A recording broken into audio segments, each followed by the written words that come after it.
असदुद्दीन ओवैसी कह रहे हैं कि पाकिस्तान भारत से आधा घंटा नहीं बल्कि आधी सदी पीछे चल रहा है। बड़ी खबर आप तक पहुंचा रहे हैं। पहलगाम आतंकी हमले के बाद AIMIM चीफ असदुद्दीन ओवैसी का एक नया अवतार देखने को मिल रहा है। ओवैसी पाकिस्तान पर सख्त गुस्से में हैं। वो पाकिस्तान को जमकर खरी खोटी सुना रहे हैं।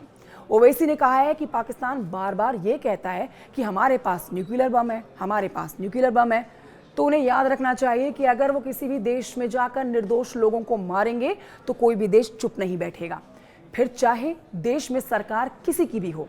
आगे जानिए ओवैसी क्या कह रहे हैं। ओवैसी ने यह भी कहा है कि इस तरह से हमारे देश की सरजमी पर आना और किसी से मजहब पूछकर उसे गोली मार देना, कौन से दीन की ये बात कर रहे हैं।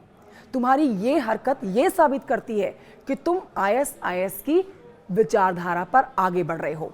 ओवैसी ने कहा कि कश्मीर भारत का हिस्सा है और हमेशा रहेगा। आइए आपको सुनाते हैं असदुद्दीन ओवैसी का वो पूरा बयान जो उन्होंने जनसभा के दौरान भारत के पक्ष में और पाकिस्तान को ललकारते हुए दिया है। सुनिए।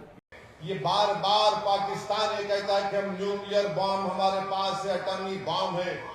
याद रखिए, अगर आप किसी मुल्क के अंदर जाकर मासूम लोगों को मारेंगे तो कोई भी मुल्क खामोश नहीं बैठने वाला है, चाहे हुकूमत किसी की भी हो। मगर इस तरह से आकर हमारी भारत की सरजमीन पर हमला करना और मजहब पूछकर किसी को गोली मारना, तुम कौन से दीन की बात कर रहे हो? तुम तो खवारिज से बदतर हो, तुम तो ISIS के जानशीन हो जो हरकत किए हैं। तो मेरे अजीज दोस्तों और बुजुर्गों, हम हमारे मुल्क के वजीर आजम से भी कहेंगे कि जब कश्मीर हमारा अटूट हिस्सा है और रहेगा इंशाअल्लाह, तो कश्मीरी भी हमारा अटूट हिस्सा है।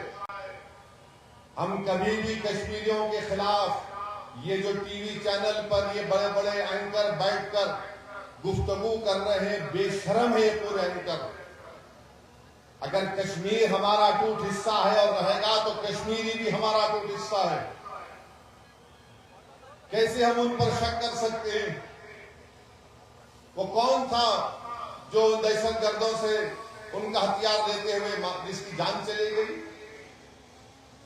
वो कौन था जो अपने कंधे पर जख्मी लोगों को बिठाकर 40 मिनट चलकर नीचे लेकर आया? वो कौन था? वो कश्मीरी था जो एक मासूम बच्चे को उठाकर उसकी जान बचा रहा था।